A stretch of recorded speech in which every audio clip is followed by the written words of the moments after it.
مسلمان بن کے مرنا، اس لیے کہ مسلمان بن کر مرو گے تو اللہ چھوٹی چھوٹی نیکیوں کو بھی بلند و بالا فرما دے گا۔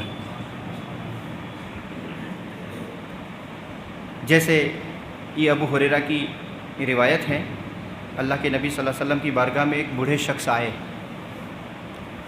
جن کی عمر غالباً 96 سال کی تھی، یعنی 96 برس کی عمر تھی۔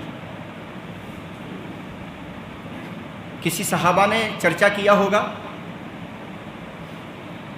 کہ آپ کے کروڑوں گناہ ہیں،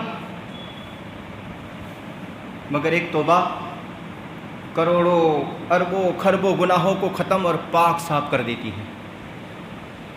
اللہ کے نبی صلی اللہ علیہ وسلم نے دوسری جگہ ایک جگہ ارشاد فرمایا ہے کہ بندہ جب سچے دل سے گناہوں کی توبہ کرتا ہے، اللہ کے نبی فرماتے ہیں گویا کہ اس نے کبھی گناہ کیا ہی نہیں ہے، اس کا درجہ اتنا بلند ہو جاتا ہے، وہ گناہ کیا ہی نہیں ہے۔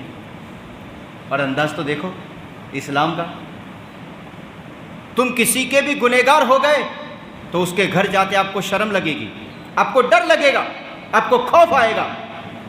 ایک خدا کا ایسا گھر ہے میں جس میں جتنا بھی بڑا گنہگار آتا ہے، جب اندر آتا ہے تو گنہگار ہوتا ہے، باہر نکل جاتا ہے تو پاک و منزہ ہو جاتا ہے۔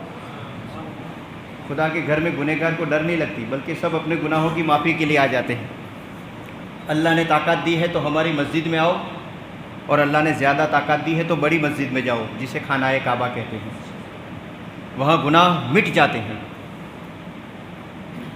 خانہ کعبہ گناہوں کو چوس لیتا ہے۔ 96 برس کی عمر والا ایک شخص چرچا سنتے سنتے سنتے نبی کی بارگاہ میں آیا۔ دیکھو اللہ کے نبی کا اخلاق دیکھو،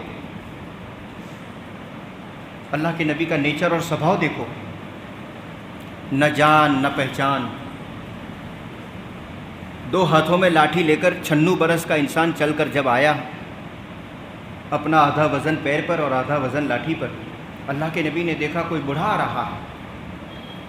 اسلام کا یہ پیغام ہے، اسلام کا یہ پیغام ہے، جب تم کو بچہ ملے تو شفقت کرو، اور جب کوئی بڑا مل جائے تو عزت کرو۔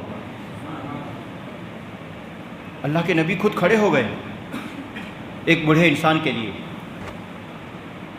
سرکار مدینہ سامنے گئے، اس بڑھے کے ہاتھ کو پکڑا، اور سرکار مدینہ اپنے نبوت اور رسالت کے ہاتھ سے پکڑتے ہیں اور اس بوڑھے انسان کو بٹھاتے ہیں۔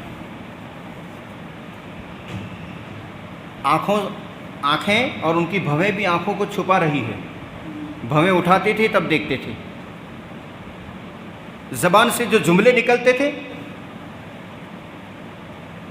اس میں کچھ جملے کٹ جاتے تھے۔ اللہ کے نبی کی بارگاہ میں وہ بوڑھا شخص آ کر کہنے لگا، میں نے بہت چرچا سنا ہے اسی لیے آیا ہوں، میں بہت بھیانک اور خطرناک گنہگار ہوں، کوئی ایسا گناہ نہیں جو میں نے نہیں کیا، کیا آپ مجھے قبول کریں گے؟ کہاں کر لیں گے؟ بولے قبول کر کے کیا کرو گے، بوڑھا ہو گیا ہوں، کمر جھکتی نہیں، نہ نماز کے قابل ہوں، نہ جہاد کے قابل ہوں، نہ محنت مزدوری کر کے خیرات کا صدقہ دے سکتا ہوں، میں بیکار ہوں، مجھ میں کوئی طاقت نہیں، پھر بھی آپ مجھے قبول فرمائیں گے؟ اللہ کے نبی نے فرمایا تم صدق دل سے کلمہ پڑھ کر توبہ کر لو، توبہ کرنا تمہارا کام ہے، اور اللہ گناہوں کو نیکیوں میں بدل دینا یہ اللہ کا کام ہے۔ تمہارے گناہوں کو نیکیوں میں بدل دینا یہ اللہ کا کام ہے۔ پتہ چلا، معلوم یہ ہوا 96 سال کا انسان رسول اللہ کی بارگاہ میں توبہ کے لیے آیا، اللہ کے نبی نے اس کے لیے اپنے رحمت کا دروازہ کھول دیا۔